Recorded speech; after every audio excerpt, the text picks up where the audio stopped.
Hi நண்பா, பாரத மாதா வாலிபர் சங்கம் தொடங்குது யாருன்னு கேட்டிருந்தோம். அதுக்கான ஆன்சர் செண்பகராமன் பிள்ளை. இவர் பிறந்த ஊர் திருவிதாங்கூர் அரசில் இருக்கக்கூடிய கன்னியாகுமரி மாவட்டம். இதை ஒரு தடவை பொறுத்துக்கன்னு கேட்டிருக்காங்க பாருங்க. செண்பகராமன் கன்னியாகுமரி நாஞ்சில் நாடு அப்படின்னு சொல்லிட்டு ஆன்சர் கொடுத்துருக்குறாங்க.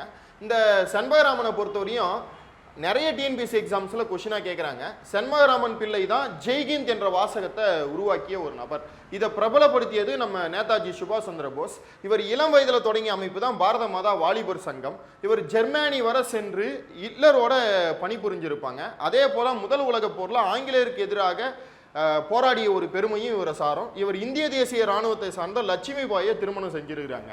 இந்த ஹிட்லர் ஒரு முறை இந்தியர்களை இகழ்ந்து பேசும்போது இந்தியர்களை புகழ்ந்து வாதாடி ஹிட்லரையே மன்னிப்பு கடிதம் எழுத வச்சவர் யாருன்னு கேட்டோம்னா இந்த செண்பகராமன் பிள்ளை தான். இந்த ஜெய்ஹிந்த் வாசகத்தை பிரபலப்படுத்திய மாதிரியே இவர் ப்ரோ இந்தியான்ற நியூஸ் பேப்பரையும் நடத்தியிருக்கிறாங்க. உங்களுக்கான கேள்வி, சர்வெண்ட் ஆஃப் இந்தியா நியூஸ் பேப்பர்னு அர்த்தம் யார்?